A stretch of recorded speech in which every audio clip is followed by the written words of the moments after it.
यूं जमी पर बैठकर क्यों आसमान देखता है, यूं जमी पर बैठकर क्यों आसमान देखता है। पंखों को खोल, पंखों को खोल, जमाना सिर्फ उड़ान देखता है। तो नमस्ते बच्चों, कैसे हो? उम्मीद है आप सभी लोग बेहतर होंगे और आपकी तैयारी भी बेहतरीन तरीके से चल रही होगी। आज के इस वीडियो में हम क्या करने वाले हैं आप सभी लोगों को पता होगा।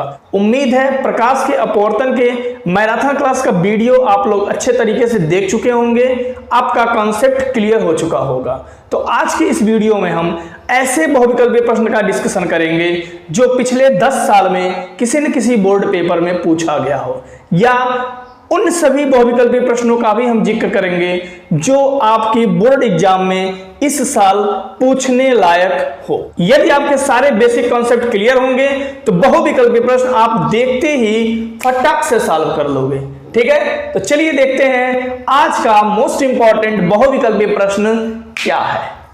ठीक है, रेडी होना बहुविकल्पीय प्रश्न सॉल्व करने के लिए, क्योंकि इसके बाद का जो वीडियो आएगा वो आपका न्यूमेरिकल प्रश्न का होगा। और न्यूमेरिकल प्रश्न भी ऐसे प्रश्न होंगे जो पिछले 10 साल में कभी न कहीं पूछे गए होंगे। मतलब सीधा सीधा कॉन्सेप्ट ये है, यदि आप चैप्टर का मैराथन क्लास का वीडियो देख लेते हैं, बहुविकल्पीय प्रश्न का वीडियो देख लेते हैं और न्यूमेरिकल क्वेश्चन का वीडियो देख लेते हैं, तो बाकी अदर कहीं से आपको कुछ भी पढ़ने की जरूरत नहीं है।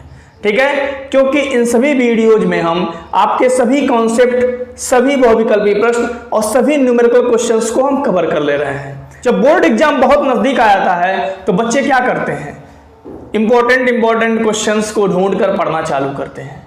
ठीक है, कोई भी इंपॉर्टेंट क्वेश्चन पढ़ने से पहले उसका अब बेसिक कॉन्सेप्ट क्लियर कर लो। यदि आपका बेसिक कॉन्सेप्ट क्लियर है ना, तो वो बड़े से बड़े डेरिवेशन, बड़े से बड़े न्यूमेरिकल बहुत ही आसानी से सॉल्व हो सकते हैं। इसलिए मैं आपसे कहता हूं कि बहुविकल्पीय प्रश्न और न्यूमेरिकल प्रश्न को देखने या समझने या पढ़ने से पहले आप उसका बेसिक कॉन्सेप्ट जरूर क्लियर कर लो। और ये सभी बेसिक कॉन्सेप्ट आपको मैराथन क्लास में मैं सिखा दिया हूं। ठीक है, मैराथन क्लास थोड़ा सा लंबा हो गया है, बट उसमें हर एक टॉपिक को बहुत ही आसानी से सरल भाषा में हम आपको सिखाए हैं। इस बहुविकल्पीय प्रश्न के सेशन में बहुत ही अच्छे क्वेश्चन सीखने वाले हैं और उम्मीद है कि आप क्वेश्चन देखते ही उसका आंसर बता देंगे। यदि आपको आंसर आता होगा तो आप कमेंट करके जरूर बताइएगा। तो चलिए स्टार्ट करते हैं। आज का पहला प्रश्न क्या है? ठीक है, कह रहा है प्रकाशिक तंतु में निम्न में से प्रकाश के किस गुण का उपयोग किया जाता है। प्रकाशिक तंतु में निम्न में से प्रकाश के किस गुण का उपयोग किया जाता है? पहला ऑप्शन व्यतिकरण, दूसरा ऑप्शन पूर्ण आंतरिक परावर्तन, तीसरा ऑप्शन विवर्तन और चौथा ऑप्शन प्रकीर्णन। मैराथन क्लास के वीडियो के अंत में हम आपको प्रकाशिक तंतु के बारे में डिटेल में बताए हैं। यदि आप प्रकाशिक तंतु पढ़े होंगे तो आप जरूर इस आंसर को बता पाएंगे।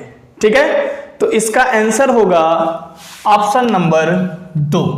क्या होगा? पूर्ण आंतरिक परावर्तन। प्रकाशिक तंतु में निम्न में से प्रकाश के किस गुण का उपयोग किया जाता है? तो वो होता है पूर्ण आंतरिक परावर्तन। बात क्लियर?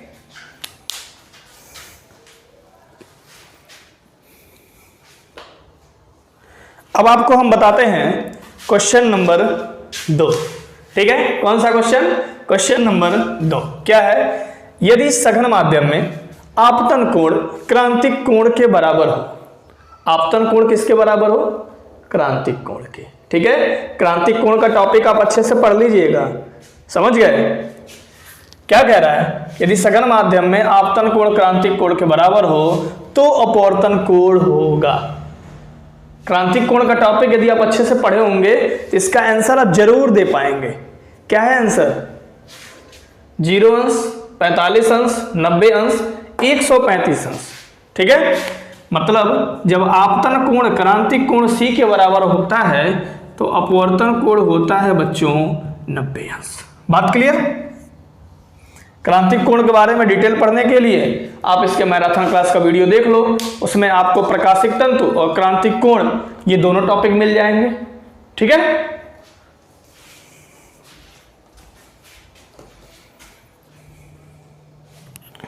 अब आपको हम बताते हैं क्वेश्चन नंबर 3 और क्वेश्चन नंबर 4। जब हम आपको क्रांतिक कोण पढ़ाए थे तो क्रांतिक कोण के केस में होता क्या है, प्रकाश सघन माध्यम से विरल माध्यम में जाता है, ये आप ध्यान रखना, ठीक है।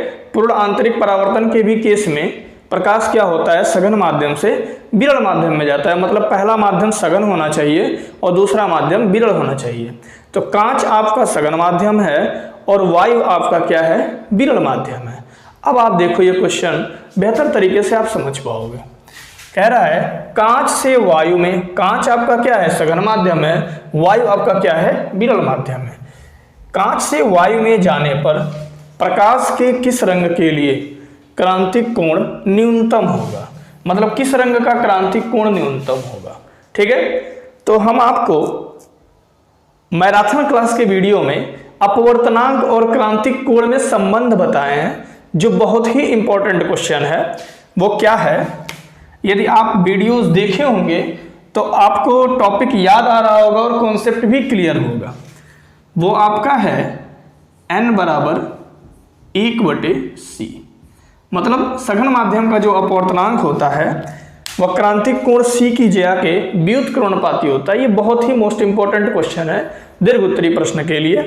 तो आप देखो, प्रकाश के जिस रंग का अपवर्तनांक कम होगा उसका क्रांतिक कोण ज्यादा होगा, क्योंकि क्रांतिक कोण और अपवर्तनांक के बीच में व्युत्क्रमणपाती संबंध होता है, ठीक है।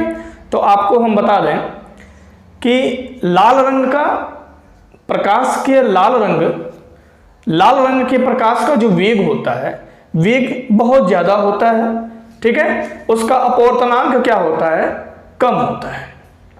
लाल रंग के प्रकाश का वेग ज्यादा होता है, उसका अपवर्तनांक कम होता है। तो जब अपवर्तनांक कम होगा तो क्रांतिक कोण क्या होगा, ज्यादा होगा, मतलब लाल रंग का जो क्रांतिक कोण है वो ज्यादा है। बात आती है बैगनी रंग की। 3 ही कलर पे क्वेश्चन आता है, लाल, बैगनी और पीला, ठीक है। मोस्टली क्वेश्चन आपके बनते हैं लाल और बैगनी पे। तो बैगनी रंग की जो प्रकाश की चाल है वो कम होती है, उसका अपवर्तनांक क्या होता है, ज्यादा होता है। तो जब उसका अपवर्तनांक ज्यादा होगा तो क्रांतिक कोण क्या होगा, कम होगा। मतलब क्वेश्चन नंबर 3 का जो आंसर होगा क्या होगा, इसका आंसर हो जाएगा ऑप्शन नंबर 4। अब ये क्वेश्चन है, सघन माध्यम से विरल माध्यम में जाने पर प्रकाश के किस रंग के लिए क्रांतिक कोण अधिकतम होगा। आपको क्लियर हो गया होगा, लाल रंग की जो प्रकाश की चाल होती है अधिक होती है, अपवर्तनांक उसका क्या होता है, कम होता है। और जब अपवर्तनांक कम होगा तो क्रांतिक कोण क्या होगा, अधिक होगा। मतलब लाल रंग के लिए क्रांतिक कोण क्या होता है, अधिक होता है। बात क्लियर।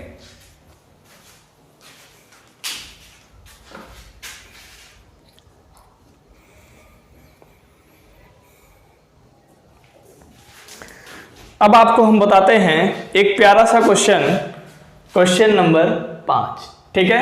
यह क्वेश्चन बहुविकल्पी प्रश्न में भी पूछ सकता है और आपसे न्यूमेरिकल प्रश्न में भी ये प्रश्न पूछ सकता है, ठीक है। क्या है प्रश्न, बहुत ही आसान क्वेश्चन है। ये क्वेश्चन बताने से पहले हम आपको थोड़ा सा कॉन्सेप्ट बताते हैं। जैसे मान लो लिखा है n का मतलब क्या होता है, दूसरे माध्यम का अपवर्तनांक पहले माध्यम के सापेक्ष, मतलब क्या 1 और 2, ठीक है। इधर जो लिखा रहता है उसका अपवर्तनांक होता है, मतलब प्रकाश उसी माध्यम में जाती है, जिस माध्यम में प्रकाश जाती है उसी का अपवर्तनांक होता है, और जहां से आती है उसके सापेक्ष होता है। तो उसको हम लिखते हैं दूसरे माध्यम का अपवर्तनांक पहले माध्यम के सापेक्ष, ठीक है। तो इसका फॉर्मूला होता है n2/n1। क्लियर बात। यदि मान लो कहीं पे लिखा है WNG, मतलब कांच का अपवर्तनांक जल के सापेक्ष, तो इसको आप लिख सकते हो Ng/Nw, ठीक। और यहाँ पे यदि कुछ नहीं है तो यहाँ आप A लिख सकते हो। A मतलब होता है एयर, एयर मतलब हो गया वायु, मतलब क्या, वायु के सापेक्ष कांच का अपवर्तनांक, वायु के सापेक्ष जल का अपवर्तनांक, ठीक है। जो इधर लिखा होता है ना उसी का अपवर्तनांक होता है। पढ़ने का तरीका सीखो तो क्वेश्चन बड़े आराम से मक्खन तरीके से लगा लोगे, ठीक है। कैसे, देखो, वायु के सापेक्ष कांच का अपवर्तनांक, वायु के सापेक्ष जल का अपवर्तनांक, जल के सापेक्ष कांच का अपवर्तनांक। बात क्लियर। अभी आपको हम सॉल्व करके बताते हैं कि ये क्वेश्चन सॉल्व कैसे होगा।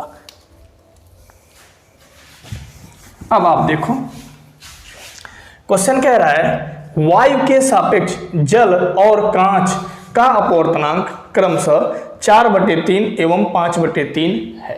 ठीक है, पहले क्या दे रखा है, वायु के सापेक्ष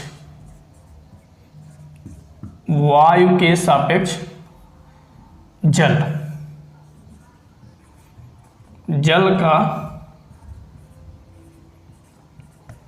अपवर्तनांक कितना दिया है, वायु के सापेक्ष जल और कांच। ठीक है, तो जल का अपवर्तनांक दिया है 4/3। किसका अपवर्तनांक है, जल का, मतलब ये है NW। किसके सापेक्ष है, वायु के, मतलब क्या, A, मतलब ANW का मान दिया है 4/3। जो प्रश्न में दिया है उसे पढ़ के आप लिख लो, आराम से क्वेश्चन सॉल्व हो जाएगा। फिर कह रहा है वायु के सापेक्ष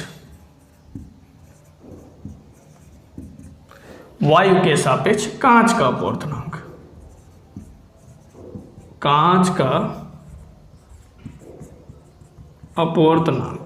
कितना दिया है, 5/3। ठीक है, अपवर्तनांक किसका है, कांच का, तो कांच का लिखेंगे Ng, किसके सापेक्ष, वायु के, तो Ang बराबर हो गया 5/3।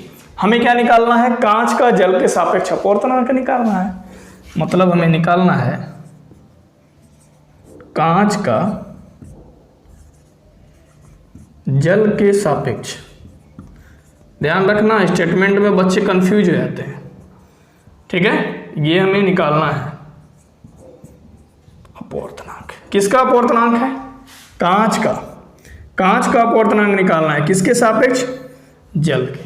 ठीक है ना, कांच का अपवर्तनांक निकालना है किसके सापेक्ष, जल के। क्या फार्मूला बनेगा, कांच का अपवर्तनांक मतलब Ng, किसके सापेक्ष, जल के, मतलब WNG हमें निकालना है। तो WNG का फार्मूला क्या बन जाएगा बच्चों, Ng/NW, और यहाँ पे कुछ नहीं है तो आप A लिख सकते हो। अब इससे क्या हुआ, वायु के सापेक्ष कांच का अपवर्तनांक, वायु के सापेक्ष जल का अपवर्तनांक। बात क्लियर। अब आप देखो वायु के सापेक्ष कांच के अपवर्तनांक की वैल्यू है 5/3 और वायु के सापेक्ष जल के अपवर्तनांक की वैल्यू है 4/3। ठीक, अब आप इसको ऐसे लिख सकते हो, 5/3, 3 पलटी मारेगा ऊपर जाएगा, 3 क्या हो गया 4, 3 से 3 क्या हो गया आपका कैंसिल हो गया, और इसका आंसर आ गया 5/4। अब आप बताओ कौन सा ऑप्शन सही होगा। मेरे देखने से तो ऑप्शन नंबर 3 लग रहा है, आपके भी देखने से 3 ही लग रहा है ना। ठीक है, क्योंकि आंसर में तीसरा ऑप्शन का ही आंसर आया है 5/4। ठीक है, तो इस क्वेश्चन का आपका आंसर हो गया ऑप्शन नंबर 3, 5/4। बात क्लियर।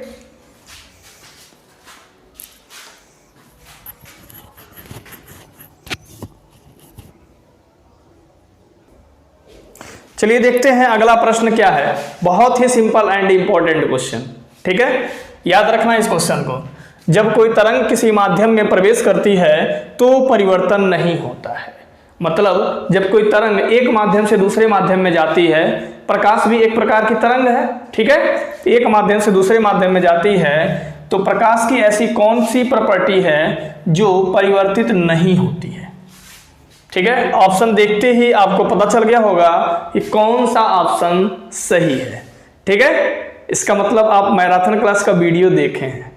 ठीक है, नहीं देखे हैं तो एक बार वीडियो देख लीजिए, उसमें हम हर एक कॉन्सेप्ट को अच्छे से क्लियर कर रखे हैं।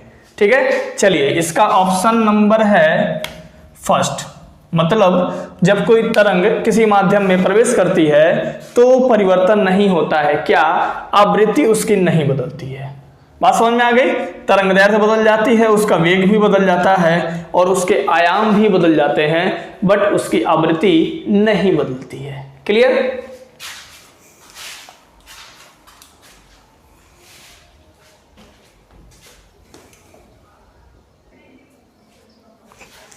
ये क्वेश्चन कुछ नए प्रकार का क्वेश्चन है, कुछ नया नहीं है, उसी बेसिक कॉन्सेप्ट पे है जो हम आपको पढ़ा चुके हैं। ठीक है, क्या है? 600 नैनोमीटर तरंगदैर्ध्य का एक वर्णीय प्रकाश निर्वात से 1.5 अपवर्तनांक वाले माध्यम में प्रवेश करता है, तो माध्यम में इसकी तरंगदैर्ध्य क्या होगी? बड़ी दुविधा होगी। देखो, अपवर्तनांक n बराबर दे रखा है 1.5। ठीक है, ये वाली तरंगदैर्ध्य को आप मान लो λ1 बराबर 600 नैनोमीटर। अब माध्यम में इसकी तरंगदैर्ध्य निकालनी है। माध्यम में तरंगदैर्ध्य को आप सपोज कर लो λ2 हमें ज्ञात करना है, मतलब माध्यम में तरंगदैर्ध्य को λ2 सपोज कर लो। बात समझ गए? अब आप देखो, स्नेल का नियम आप पढ़े होगे। स्नेल के नियम में आपको बताया गया होगा कि साइन आई बटे साइन आर बराबर n बराबर 1n2 बराबर n2 बटे n1 बराबर v1 बटे v2 बराबर λ1 बटे λ2। ठीक है, तो n बराबर λ1 बटे λ2, इस संबंध से हम λ2 की वैल्यू बड़े आराम से निकाल सकते हैं। देखो कैसे, n बराबर होता है λ1 बटे λ2। हमें λ2 निकालना है, तो λ2 को इधर ट्रांसफर कर दो, तो ये हो जाएगा λ2 बराबर λ1 बटे n। अब आप देखो, λ1 की वैल्यू है 600 नैनोमीटर और n अपवर्तनांक की वैल्यू क्या है? 1.5। हम आपको बताए हैं कि दशमलव को कैसे हटाया जाता है। ठीक है, तो एक अंक इधर खसका दो, तो ये हो गया 15 गुणे 10 से -1। अब आपका हो गया 600 नैनोमीटर, 10 से -1 को ऊपर कर दो। ठीक है, तो ये हो जाएगा 10 पे +1 बटे नीचे हो गया 15। बात समझ में आ गई?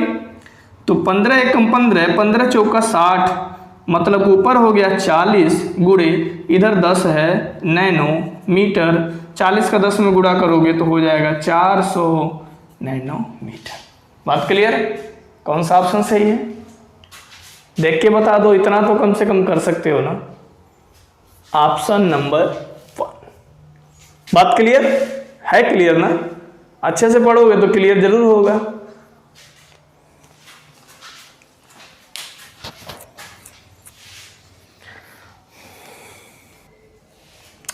अब हम आपको बताते हैं सबसे इंपॉर्टेंट क्वेश्चन। कौन सा? ये क्वेश्चन आपका 1 नंबर में भी पूछ सकता है, 2 नंबर में भी पूछ सकता है, 3 नंबर में भी पूछ सकता है और बड़े प्रश्न में भी पूछ सकता है। प्रकाश के अपवर्तन के मैराथन क्लास के वीडियो में सबसे लास्ट टॉपिक हम आपको पढ़ा रखे हैं प्रकाशिक तंतु। ठीक है, प्रकाशिक तंतु को आप जरूर तैयार कर लीजिएगा। ठीक है, यदि आप वो वीडियोस देखे होंगे, उस कॉन्सेप्ट को समझ गए होंगे, तो आप इसका आंसर बहुत ही आसानी से दे पाएंगे। क्या कह रहा है? एक प्रकाशिक तंतु में तंतु के ऊपर लेप की गई तह का अपवर्तनांक होता है। ठीक है, तो उसमें एक पाइप होता है ना, पाइप के अंदर क्रोड होता है प्रकाशिक तंतु में।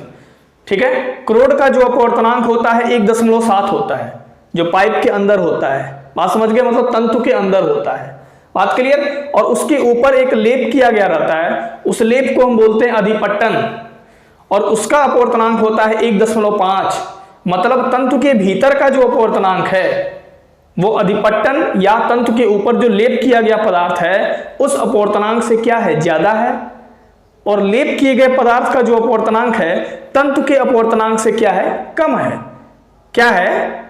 तंतु का अपवर्तनांक, मतलब तंतु के भीतरी भाग जिसे हम क्रोड कहते हैं, उसका अपवर्तनांक 1.7 होता है, तो ये अधिक है। किससे? तंतु के ऊपर जो लेप किया गया है जिसे हम क्या कहते हैं? अधिपट्टन कहते हैं, उसका अपवर्तनांक होता है 1.5। बात क्लियर? अब आप देखो क्वेश्चन क्या कह रहा है। क्वेश्चन कह रहा है कि एक प्रकाशिक तंतु में तंतु के ऊपर लेप की गई तह का अपवर्तनांक होता है। तो ऊपर जो अपवर्तनांक होता है भीतर के अपवर्तनांक से क्या होता है? कम होता है, क्योंकि ऊपर का जो अपवर्तनांक होता है 1.5 होता है और तंतु के भीतर जो अपवर्तनांक होता है वो क्या होता है? 1.7। क्या होता है? 1.7। मतलब लेप की गई तह का जो अपवर्तनांक होगा तंतु के पदार्थ से अधिक होगा? बिल्कुल नहीं, तंतु के पदार्थ से कम। मतलब आपका ऑप्शन नंबर 2 सही है। ठीक है, उम्मीद करते हैं आपको ये बहुविकल्पी प्रश्न का सेशन बहुत बेहतरीन तरीके से समझ में आया होगा। और हम आपसे रिक्वेस्ट करते हैं जितने भी बहुविकल्पी प्रश्न हम आपको बताए हैं उन सभी बहुविकल्पी प्रश्न को कॉन्सेप्ट के साथ आप तैयार कर लो, रटने का प्रयास मत करो। बात समझ गए? अब आपको नेक्स्ट वीडियो में प्रकाश के अपवर्तन और प्रकाशिक तंतु स्नेल के नियम से संबंधित क्या मिलेंगे? Numerical question. ठीक है, तो न्यूमेरिकल क्वेश्चंस लगाने के लिए अगले वीडियो में तैयार हो जाइए। न्यूमेरिकल क्वेश्चन का वीडियो आने से पहले आप बहुविकल्पी प्रश्न और प्रकाश के अपवर्तन के मैराथन क्लास का वीडियो जरूर देख लें, जिससे आपके बेसिक कॉन्सेप्ट सारे क्लियर हो जाए, सारे फॉर्मूले क्लियर हो जाए और न्यूमेरिकल्स लगाने में आपको तनिक भी दिक्कत न हो। ठीक है, तो चलते हैं, टाटा बाय बाय।